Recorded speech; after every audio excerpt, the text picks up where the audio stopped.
අන්න අතන පළතුරු කඩයක් තියෙනවා. මේ පළතුරු කෑවම ලස්සන වගේ නැත්තද? ඔවුනේ අයියේ. දැන් බලන්න අපේ ලංකාවේ ජනප්‍රිය නංගලියෝ. වැඩි හරියක් මොකද කරන්නේ? වැඩි හරියක් කරන්නේ පළතුරු කන එක. මොකද ඒගොල්ලෝ හිතනවා ඒගොල්ලෝ දෙවිවරු වගේ ලස්සනට ඉන්න ඕනේ කියලා. ඒකට පළතුරු කනවා. එතකොට මචං වඳුරොත් කන්නේ පළතුරු නේ. උරුත් ලස්සන වෙන්න එපා. ඉතින් අයියේ වඳුර කොහොමද කළු පාටයිනේ. හරි නේ. අන්න අතන පළතුරු තියෙනවා. ඔව් අඹ ගමුනේ. අඹ ගමු. යම් අපි දෙන්න යන් එන අඹ ගන්න. අපි දෙන්න ලස්සන වෙලා තියෙයි. මට දාන්න පහක්.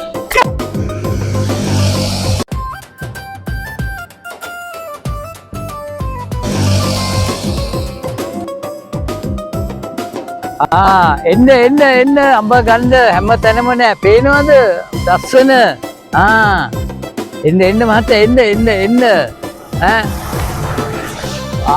කොහොමද නල්ලු නිලියෝ ඔය කාල ලස්සන වෙන්නේ කොහොමද රූප සුන්දර එන්න මහත්තයා බලන්න මේ ලස්සන අඹ අල්පොන්සු කොහොමද නල්ලු නිලියෝ අන්න ඒවා මහත්තයා ඒවට බෙහෙත් ගහලාද?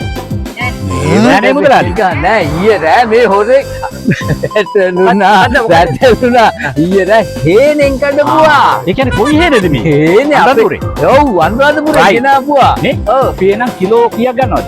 කිලෝ 2ක් විතර නේද? ඔව් හරි. අපි කිලෝ 2ක් ගන්න දැන්ට කිලෝ එකක් දෙන්න අපිට. කිලෝ එකක් දෙන්නම් මහත්තයා දෙන්නම්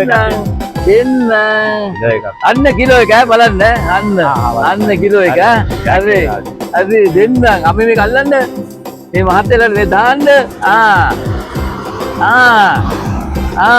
ඔන්න මහත්තයා ඔන්න එකක් නේද මහත්තයා? ඔන්න කිලෝ එක මුදලාලි එහෙනම් මේ අඹ Oh my god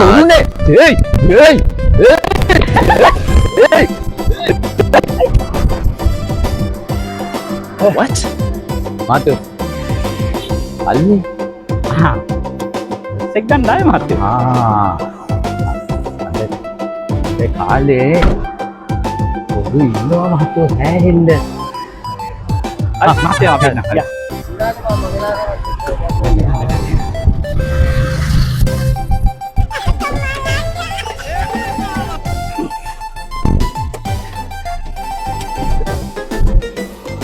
හොරු මුන් කල්චර් නැදගෙන මුන් වාහන වලින් එන්නේ මුන් බලන්නකෝ මුන් ප්‍රොෆෙෂනල් හොරු